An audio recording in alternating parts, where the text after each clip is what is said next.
Denisha, I think yours is up too. Isn't that weird?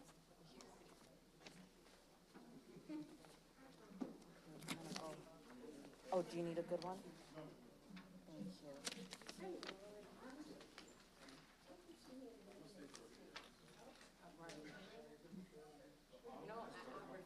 Fine, get it back. I was ready.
I now call this regular meeting of the Committee of the Whole to order at 5:30 p.m. Please call the roll.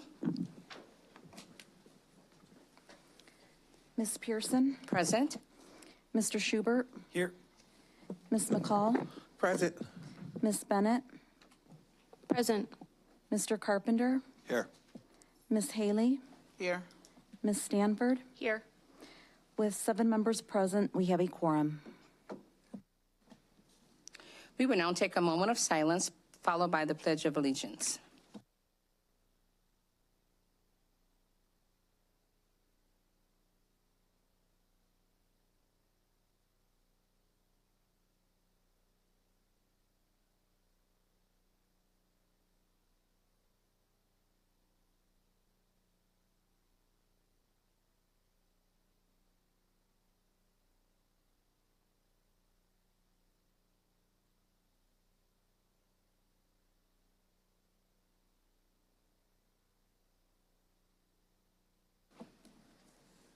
As we start each board meeting, it bears reminding that the mission of Rockford Public Schools is to collaboratively engage all students in an equitable first-class education for a changing world. Before going any further, thank you to Ms. Kim Pedersen and Aaron Hill, who are working behind the scenes to produce the board's broadcast via YouTube live stream and Comcast Channel 20. I also wish to welcome Superintendent's a student advisory representative, Denisha. Is that correct? Denisha, thank you. Santana Hernandez from East High School. Welcome. Are there any changes, corrections, or additions to the meeting minutes? If not, they will be accepted as submitted. Are there any questions or changes? Thank you. Ms. Stanford will now lead the Stakeholders Committee portion of the meeting. Ms. Stanford? Thank you. You're welcome.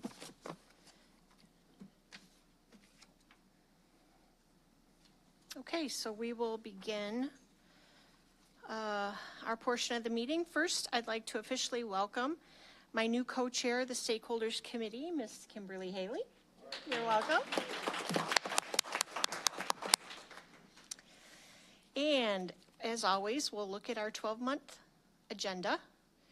The speaker for this month is going to actually be at the regular board meeting, not tonight's meeting. Our legislative team will be here at that meeting. Flynn Middle School held its 5th annual Future Falcon Frenzy last month. 150 students met new friends, got to know their teachers, found their way around the school and their lockers, and learned important middle school skills. 25 staff members and 25 current students led the way and helped the new students transition into middle school. Cherry Valley Elementary held a mobile block party last month. Staff met families in their neighborhoods on their turf to build relationships, play games, and provide learning materials. They handed out backpacks donated by Collins Aerospace and City First Church. We welcomed just under 200 new teachers to the classrooms this year. Last month, they attended an orientation to learn all about RPS 205. Welcome, teachers. More than 450 students in grades 4 through 8 joined the RPS 205 summer sports camps this year. The 4 weeks of camp created opportunities for our young students to try out all the 15 different sports offered at the high school level, while developing and maintaining relationships with their future coaches. Thank you to the 150 high school coaches who are involved in leading the camps. We can't wait for next summer. Auburn Knights softball coach Jessica Palos has been named the 2024 ICA Class 4A Coach of the Year. She coached 3 NIC 10 all-conference athletes last season and 2 Illinois Coaches Association all-star athletes. Auburn softball won their regional for the 2024 season, the first softball regional championship in school history. Congratulations.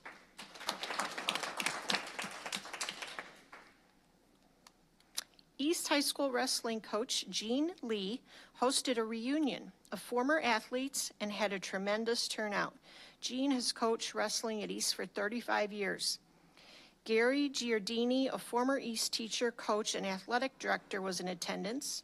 Perry Giardini, East's former wrestling coach and Jean's coach, who also led the ERABs to a state title in football, was there too.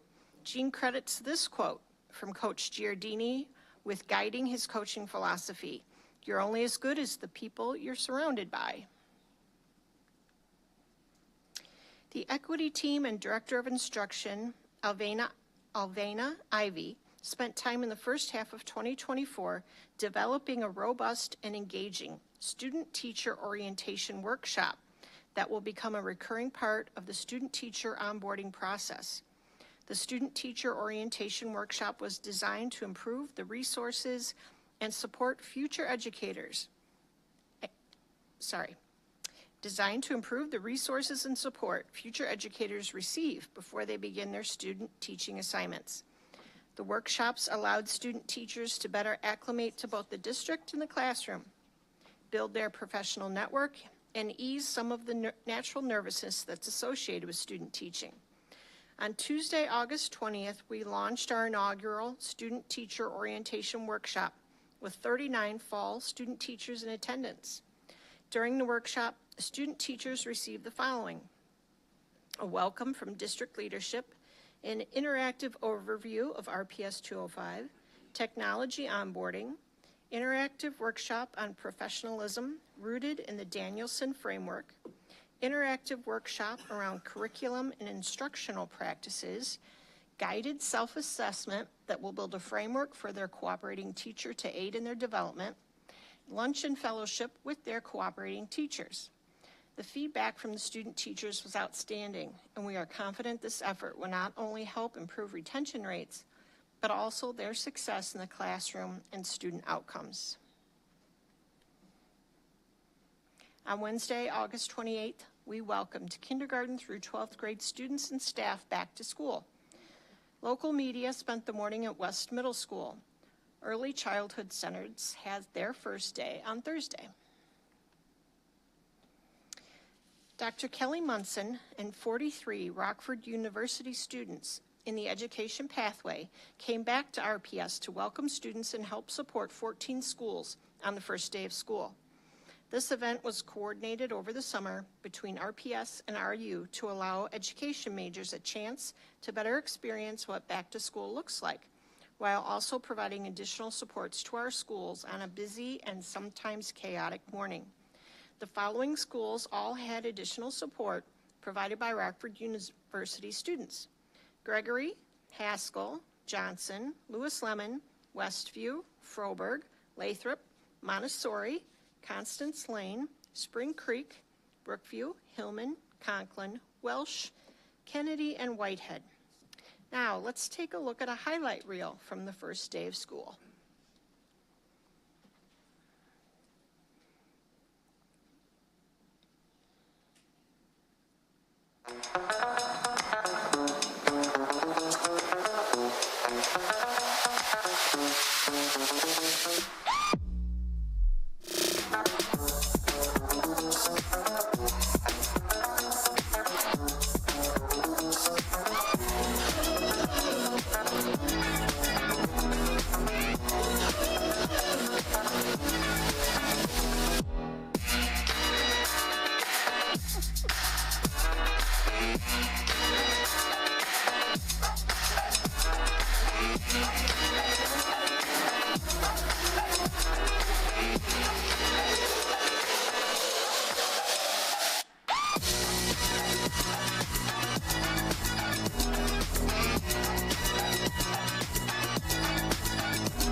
It's great to see so many smiling faces. Let's have a great year.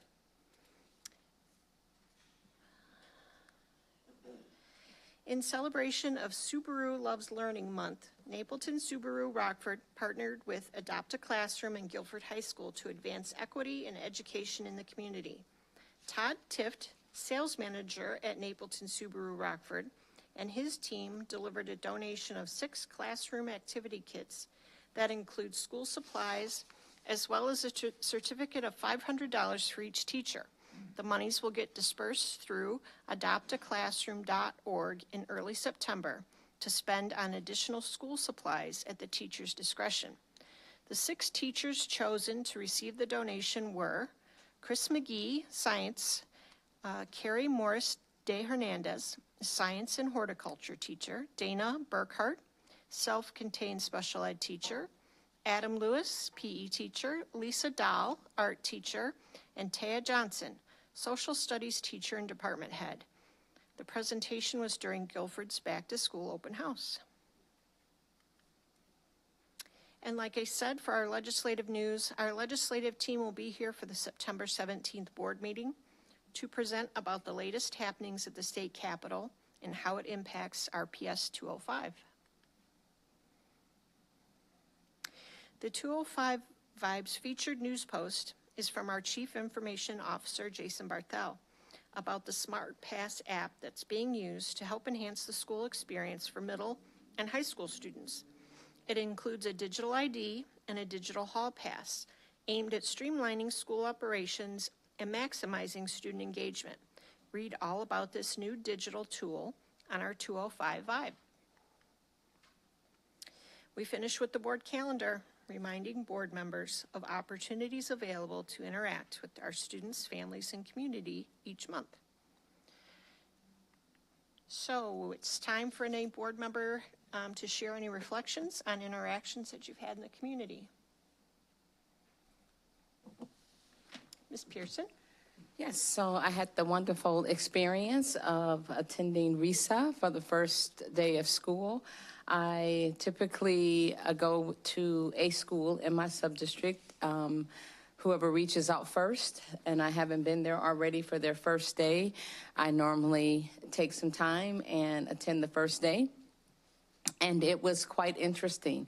I got about 4,000 steps in the first hour and a few minutes. So I definitely put in my volunteerism that day. There's so many takeaways I have from that, and I'm not going to spend a whole lot of time. I know that I have an opportunity to speak with Mr. Phillips at another time. But it's worth really giving thought to our students attending a new school for the first time and those matriculating to, junior high, and that first experience make a difference. Like the fear I saw in the fifth graders coming to the sixth grade, some of them didn't even want to walk to the door alone. So, I was thinking, and I haven't had a chance to, go back to visit with Principal Epperson, but we may want to give some thought of recruiting the grade level up to kind of be that person to befriend the new students, someone of their peer that they can look to help them get in the right direction and guided, or additional staffing. But it was a really good experience. RISA, I don't think I realized the population of RISA in its entirety until you see the cars and the traffic jam. It is interesting, but it was a wonderful experience, and I want all of our students to have a very successful school year, no matter what school you go to. And remember, I certainly hope that our counselors are ready for the newcomers coming into high school, and parents are getting ready to meet or know who their students' high school counselor is. But that's my reflection, the first day back to school. It was amazing. Thank you. Ms. McCall? Along the same sentiments, as a parent, my daughter had to experience her first day of high school coming from a special program where she was attending from K through 8. So it was a brand new, opportunity experience. I will say the open house the day before school at Auburn High School was very integral in helping to ease and calm some of those nerves. All the principals were there to, greet the students. They had a great they and you were able to, walk the halls and walk the classroom and try to open a locker.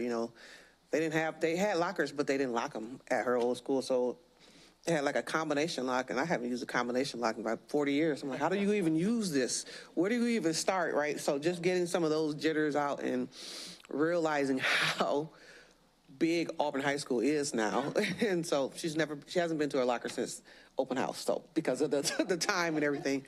But just saying the importance of having an opportunity for the parents to bring their students into the schools, to meet their classrooms, to meet the teachers, and to see everything is just very phenomenal. So as a parent, I thank you guys for that opportunity, and it calmed some of my nerves as well. And that's it. Ms. Bennett? So for first day of school, I think my cell phone started going off about 6:45 in the morning, trying to help people problem solve or things that were happening. And so going into my second school year now, being on the board, the first school year, I'm like, I have no idea how to help anybody with anything or who does anything. So going into this school year, I'm like, oh, I got you. You got to contact this person for this. I was able to problem solve things on my own with families, but I really appreciated people reaching out to offer solutions. So some people had a concern and saying like, what if next year this could be done or this could be done? So I greatly appreciated that. Dr. Jarrett and I actually just met a little bit ago and had some ideas about exactly what both of you were talking about, kind of starting the first day of school. Working in our local schools as a social worker, I would spend the first few weeks doing locks, and I'm not exaggerating, that's all I did. Like, I can do it in my sleep. But it's very overwhelming. Yeah, I could have taught you. We could have practiced. But it's very overwhelming, and the amount of students that, cry on their first day, first few days, it's very overwhelming. Some of our buildings, like, you don't know how to get into the building, you don't know where to go. And so, but I also have received a lot of really positive feedback from staff. One admin reached out and was like, hey, just want to let you know we were able to get every single kid on the bus and out of the building on time, not a minute late. Like, awesome. That's so great to hear really positive things and kids having a good experience. And then the last thing, I want to do a shout out to my sister. I did not put this slide deck together. I had no part in this. My sister is in here. She's a student teacher for the first time this year at Froberg. And so she's had a lovely experience there. Dr. Reed visited and she thought he was lovely. So, so just shout out to her and Froberg. I hear they're doing lovely things. So that's all I got. Anyone else? Mr. Carpenter. Thank you. This year, the IHSA started sanctioning girls flag football, which started last week, and I went to the first game at Guilford last Monday night, which was awesome, and Guilford scored a touchdown on their first possession and won the game against McHenry, so it was pretty exciting. It's a pretty exciting game, and I encourage everybody to go. I encourage you to make sure you can access the rule book, because it's a little bit different than football. So I kind of, yeah. But anyway, best wishes to all the teams, the Rockford teams, for flag football this year and all activities too. Thanks. Ms. McCall. That just reminded me, I did attend at the early as possible, I guess, while the games are so early.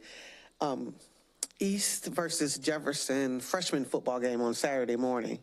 And, it was a good crowd and everything. And East came away with the W. And my nephew, number 45, my great nephew, number 45, Terrion Young, he got on the field, but, we shot up about that one. But yeah, that was good I'm gonna try to make it to, like Mr. Carpenter said, lots of games and whatever I can. So don't hesitate to send me the invites, and I'll make sure I can attend as my schedule allows. Just talking about the flag football, Jefferson High School is hosting a flag football jamboree this Saturday at the stadium at Auburn with a press conference, and there are like 4 games back-to-back Saturday morning, so come on out, watch the girls, it'll be a fun time. Anyone else? Okay, that's it for our report. Thank you, Ms. Stanford. Mr. Carpenter will now lead the Performance and Monitoring Committee portion of the meeting.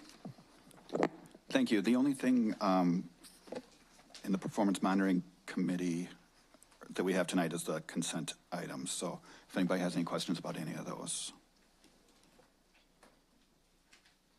Did you have a question, President Pearson? I do. Okay.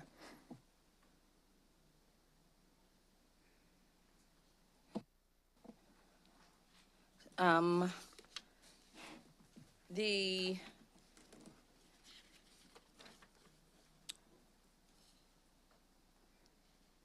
professional development will amplify. So I understand that this was not in the original, was not an original budgeted item, correct? Who's? This is specifically for professional learning to support M-Class, which is our early literacy screener. Right, I was going off. I have my system back up now. The background information indicated it was either this one or the intervention resources. Just one moment.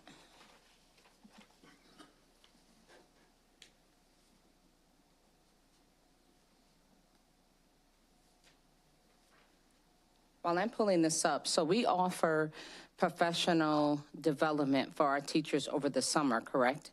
But it's not mandated because of their agreement, correct?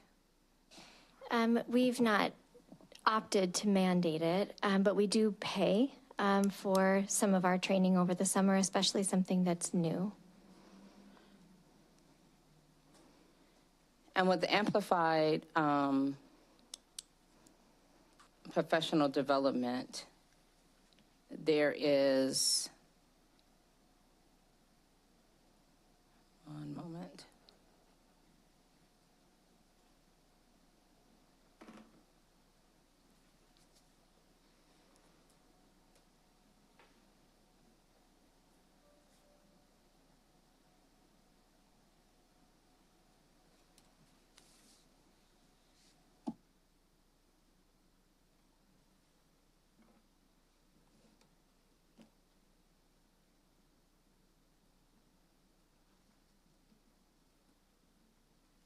I think that there's is another area I read about assessments. One moment.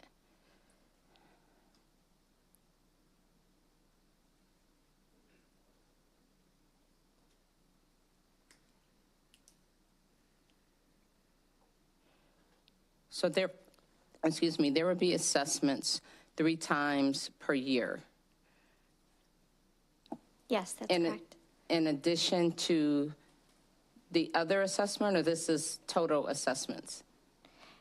This is specifically an early literacy screener meant for grades K through 3 primarily, but it's accessible K through 5, and we've trained all teachers K through 5.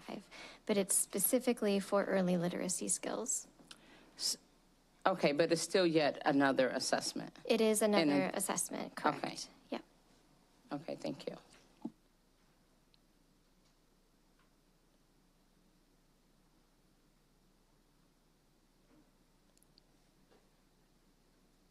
My next question is regarding the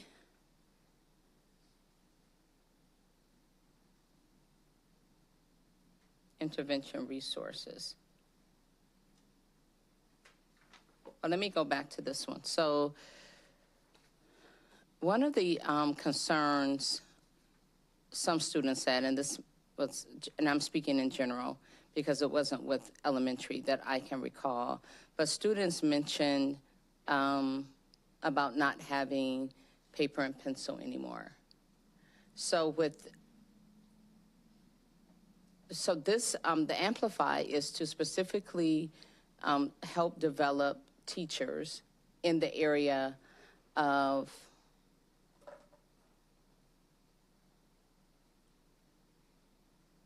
phonemic awareness, phonics, reading fluency. So in this particular assessment, you can picture a teacher with an iPad sitting with a student, and the teacher is doing most of the work on the platform while they're listening to the students for things like oral reading fluency. So the students are interacting with text. The teacher is capturing that as data on the iPad. So in this case, students aren't sitting alone with headphones taking an assessment. The training really is for the teachers to learn how to use that data to guide their small group instruction.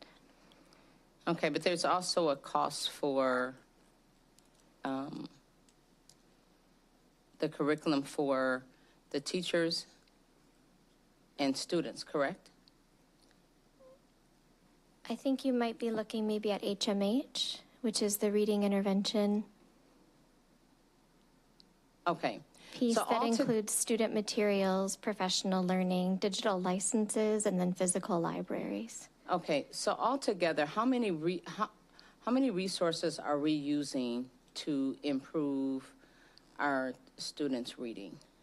These are at 2 different age levels on the agenda tonight. So the early literacy screener, again, is targeted to K-5, and the M-Class early literacy screener really fills a gap in our data gathering and provides pretty powerful information for teachers that they haven't had in the past.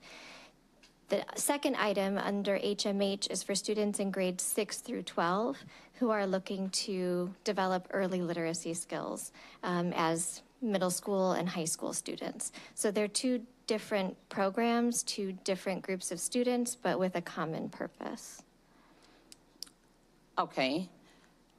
So we're focusing more on just the professional development. This for the- piece for Amplify is really, it's our first year of rolling out M-Class district-wide. Last year, we field tested in 9 schools.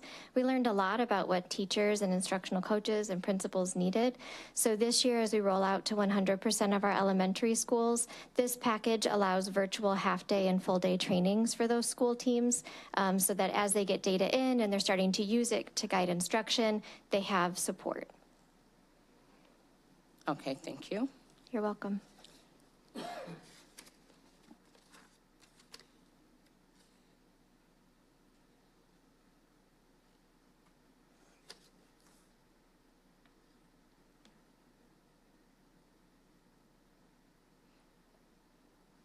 And my next question, there was I want to make sure.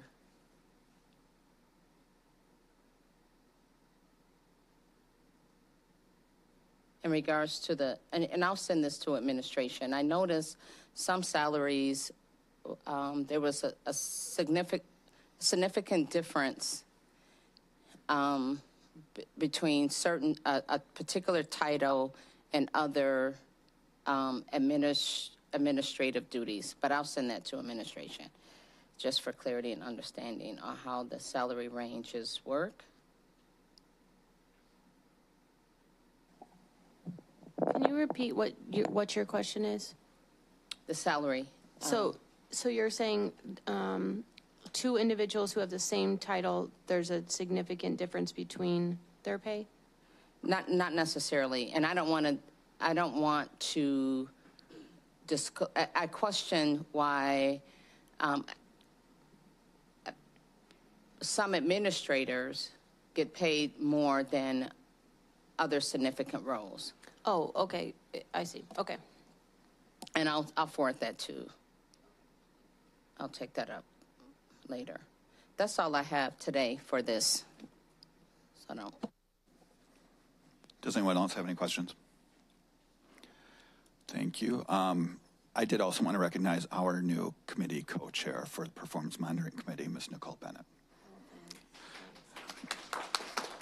And this will conclude the work of the Performance Monitoring Committee tonight. Thank you. Thank you, Mr. Carpenter. Vice President McCall will now lead the Planning and Development Committee portion of the meeting.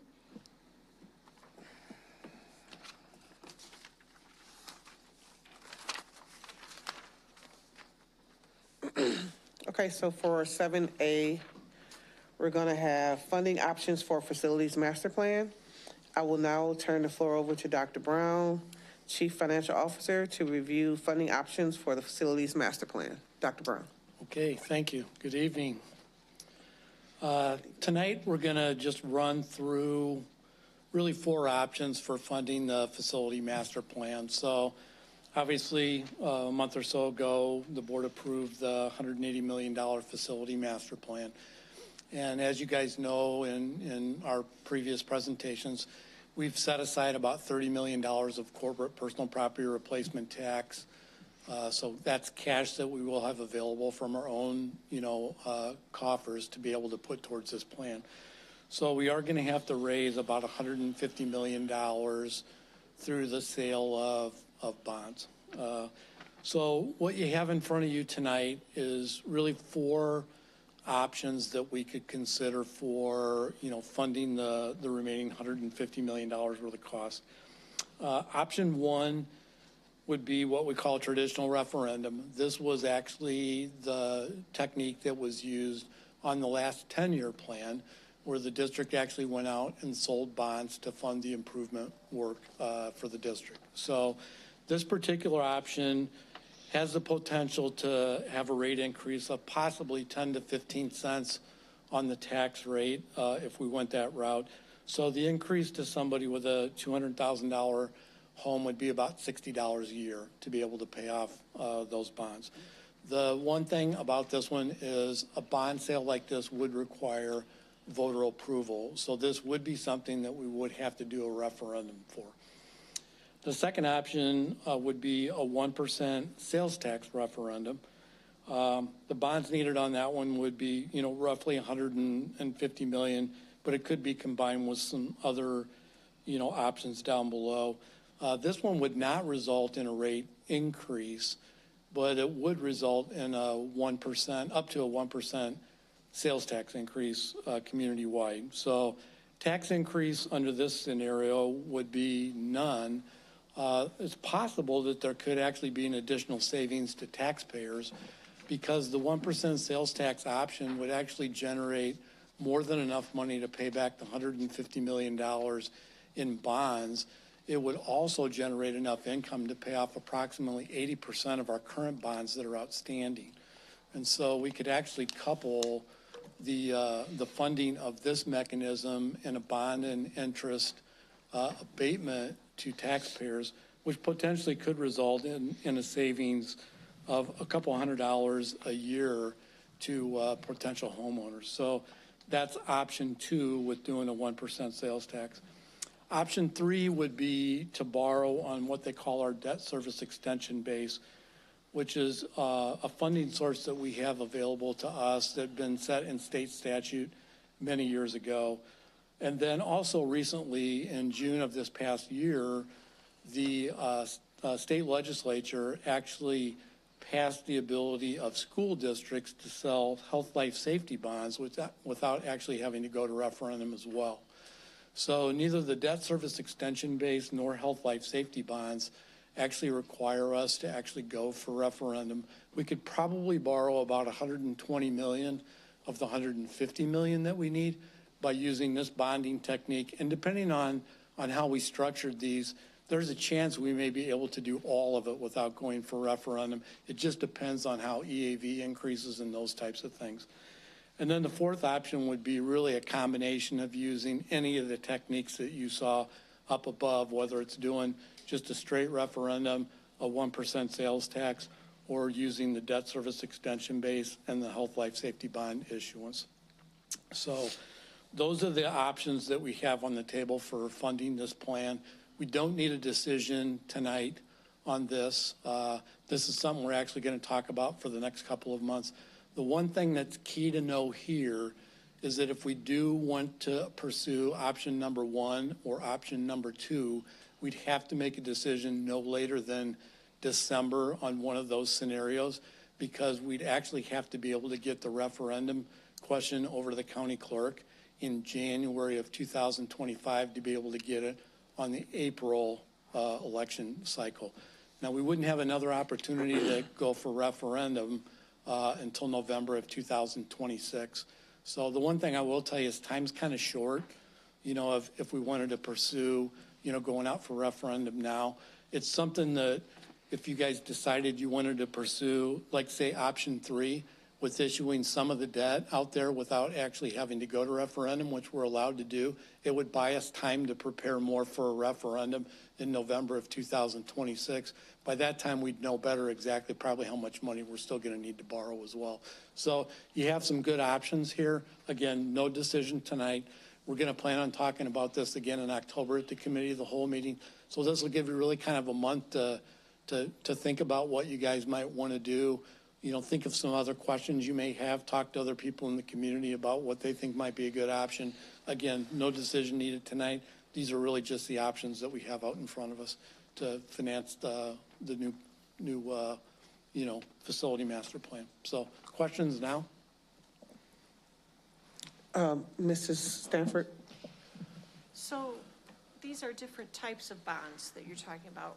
Correct. So would the interest rates be different on repaying these depending on which type we get? No, not really. Okay. The price of the bonds is probably going to really be just dependent on our bond rating. And so, the bond rating will really dictate this. The one thing that we do see, being highly likely is that interest rates are going to actually start to come back down.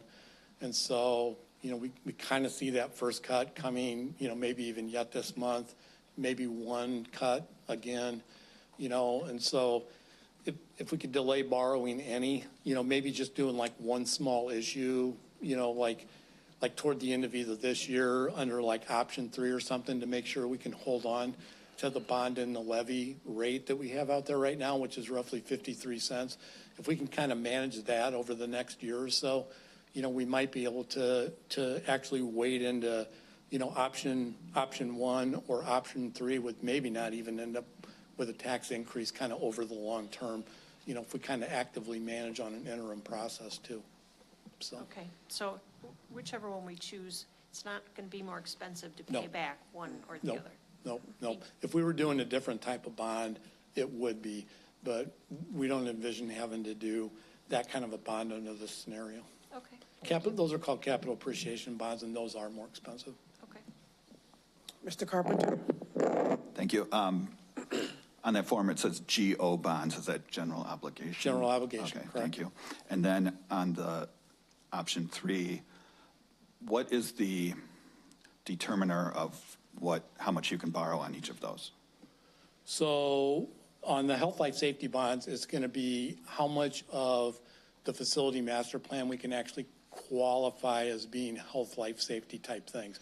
So there is quite a bit of the work that we're contemplating here, like restrooms, ceiling lighting, those kinds of things. Those could fall into the health, life, safety bucket. Without Mike and I really kind of tearing into everything that's there, I couldn't tell you exactly what it's going to be, but when we kind of roughed out some numbers, we thought it might be in that $50 to $60 million mark that would qualify for health, life, safety. On the debt service extension base, that's our borrowing capacity under the debt service extension base. That's about how much we could borrow with what we have available on, that state statute of our debt service extension base. So we could borrow about $60 million. Okay, so the one is based on some financial status of the district, I guess. Right. And the other is based on what it's being used for. Yep, qualifying projects, Okay, correct. thank you. Yep. And then I was wondering if anybody had any discussions with other districts about the 1% sales tax, because that would be countywide, right? We have, and honestly, right now, it's everybody's just kind of in a discussion mode on it. The one thing that the group as a whole is working on is actually working with a company to actually assess how much sales tax is coming into the community from outside of our zip codes. And that, I think, would be very informative, because if we have 20, 30, 40% of sales tax coming in from people that are outside of the community, start to make kind of a compelling argument that we might as well let some other people help us pay for our capital costs. So that's something that's in the works right now. I'll just jump in. At the regional superintendent's meeting, we went around the room and got a sense of where everyone was at on that. And I've continued to reiterate a position that I don't think it's responsible for, even though the Rockford Public Schools can bring this forward. I've been very clear with the other superintendents that my expectation is we will have as close to unanimous support as possible if we are going to put this on the ballot, because we are not interested in unilaterally going through the effort of an informational campaign and having groups potentially benefit from the service while not putting any of their own political capital at stake and being able to sort of be against a tax increase or explaining the message while we move forward with that. So I think that message has been received consistently. I think we have 3 or 4 local districts that already have talked to their boards and are a yes. Dr. Brown is correct. We should be receiving, there was unanimous support to do the study. I think we have one of the very small districts that's already a no, and then everybody else I think is in play. And so I'm going to continue to have that as a topic we meet about 6 times a year with the regional superintendents, and we will continue to both study what Dr. Brown alluded to in terms of the impact of outside sales tax, and also continue to find out what commitment level we have from other neighboring districts within the county. Any other questions? I guess I do have a question just on that point. And so when you talk to them, I mean, I don't think our board has given a position on it, correct? Okay, thank you. That's correct. I'm very clear that we are not committed one way or the other. What I make sure I point out to them is for us to even consider it, there will have to be nearly unanimous support, because again, while we statutorily can do this, I don't think it would be, I think it would be very, very difficult to pass if Rockford and 1 or 2 other districts are for it and 8 are against it. So you would have automatic no votes in every constituency, and then you would have sort of a permission structure for many of these other local constituencies to vote against it. So The reason we are so important to this and why I am non-committal about our board support, but very direct about what the other districts would need to do, is because we ultimately, in one sense, hold all the cards, because we can choose to put it on the ballot or not by ourselves because we have more than 51% of the students. That does not mean we have board support for it or that we would do it even if we had board support for us doing it. And so before Dr. Brown and I bring this forward as a formal recommendation, we would want to make sure this is something our board supports, and I'll be happy to communicate whatever the will of the board is locally as well. Historically, this has not been something our board has supported, but I think there's at least interest in talking about it, is what my read is on this. Thank you. Ms. Bennett? So, so Dr. Brown, what you're saying is we could, if we're interested in talking about the idea, we could, we would have to make a decision for the April ballot by January, correct? And then if it were to be, the next opportunity would be November of 2026. So when would the decision for that one need to be made? Yeah, that one would need to be made 4 months before that time. So Okay. we need to do that in the summer of 2026. Okay, and so for the April ballot, is there, so I know the Winnebago County Community Mental Health Board is putting the half-cent sales tax on this upcoming November ballot. So is there discussions about what impact that would have if we do the very next cycle to ask again for a tax, or any discussions about that? Yeah, we'd be reaching out to everybody to see what their plans are as far as bond referendums and whatnot. Even before we do option one, we would do that, because nobody wants to go out with competing referendums or one that could potentially affect somebody else's opportunity to get something passed. So that's just kind of standard approach with all of the governmental entities. And you know, we will, once a decision is made one way or the other on what we're going to do, we'll make sure that everybody knows kind of the camp we're in and where we're headed, just so everybody can have, you know, really success on trying to get the referendums passed, because nobody in this region runs a referendum unless they need to, you know, and so you don't want to be competing against everybody else. Okay, perfect. Thank you. Yep. Madam President? Is there any way, or is it even possible to kind of gauge if the community would even support that? I'm sure we could have some open sessions, you know, where we could invite the community to come and learn more about it. Certainly we could do that. Okay, thank you. Yep. Okay. Thank you, Dr. Brown. A decision on the initial phases of the funding is needed no later than December. Administration will report back each month as the board provides direction on which option to pursue. Now we do item 8, the preview of consent items. Below are the consent agenda items for Planning and Development Committee. Are there any questions on the consent agenda? Ms. Bennett?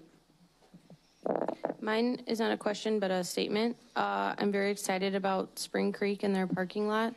When I visited, that was the very top concern that they had. And so I'm very excited that traffic, because that's also a concern. So all of these different issues to be being worked on, I'm just really excited. And I think they will be really excited too. Thank you. Mr. Carpenter? Gregory will also be excited about walls and doors.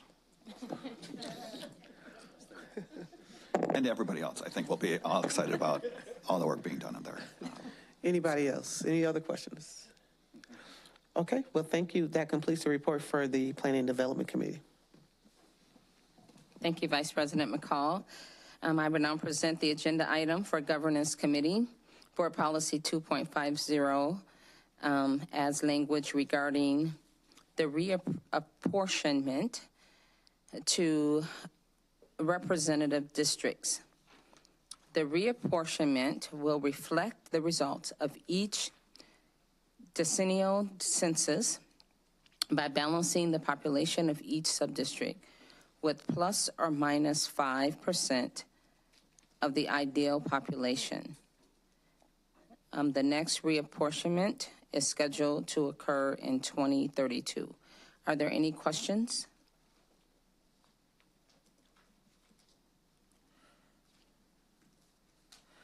For the sake of public knowledge, can the plus or minus 5% of the ideal population be explained and how that may affect the population of subdistricts?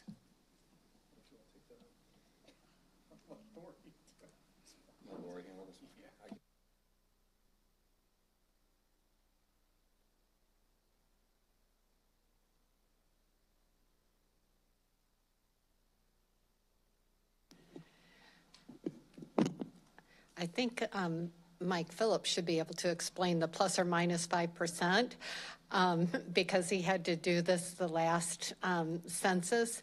But what happens is the demographers will look at the sub-districts and then try to balance out and make the numbers not even, but within plus or minus 5%. So it could adjust the boundaries of each of the sub-districts. Thank you. And if it's plus 5%, what is the estimated?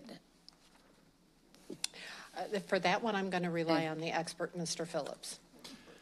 The expert, yeah. So what I will say is when we did this in 2022, we used a plus or minus 10%.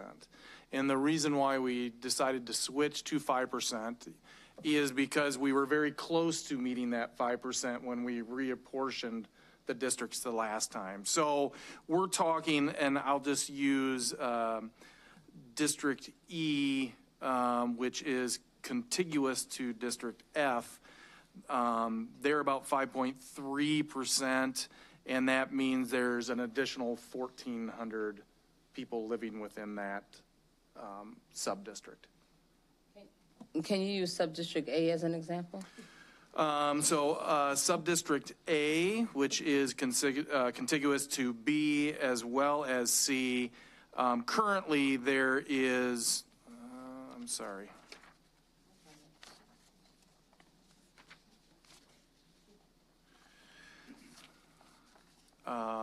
We're at a minus 4.8% in Subdistrict A, so you have 1,300 less people living within your sub-district. Okay, thank you. Does this, I don't know if nobody called on me. Is it okay to ask a question? Sorry, sorry. Sure, go right ahead, Mrs. Bennett. Does this fall, for example, if I jump across my street, I'm in Paul's sub-district at this current moment.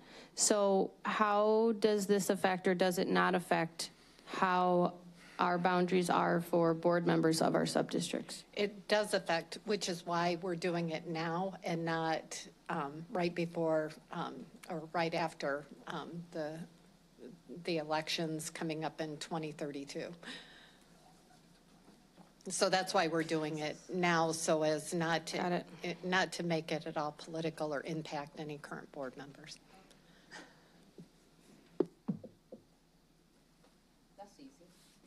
Thank you, Ms. Soley. Any other questions? Thank you, Mr. Phillips, for giving that example. We are now on to the governance consent items. Are there any questions?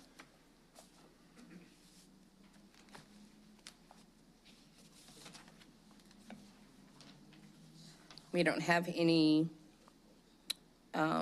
petitions or communication portions of our meeting. There's no speakers. Are there any concerns or requests for future agenda items? At some point, can we get an update on transportation? That appears to still be an issue. That will be in this week's update. Okay, perfect. And I don't know how we can help parents understand. I'm getting a lot of calls with that 1.5 mile radius of the walking distance. I don't know how we can help parents understand at the school level how that works. But if we could increase some education to families regarding that, that would be helpful. I'm certainly gonna get around to returning every phone call, but that would help. Some support with that. That is a state statute, but we can definitely explain that. That's not something arbitrarily that the district has. Exactly. Correct. Yeah. Exactly. I just need some support and them understanding that. Thank you. Mr. Vice President McCall. In addition to the transportation update, I wanted specifically, regarding early childhood and just updates regarding, the relationship between RPS 205 and the early childhood City of Rockford Head Start. And that should cover, just everything. Thank you. Anything else? If not, I'll take a motion and a second to adjourn. So moved. Second. Thank you. You all have a good night.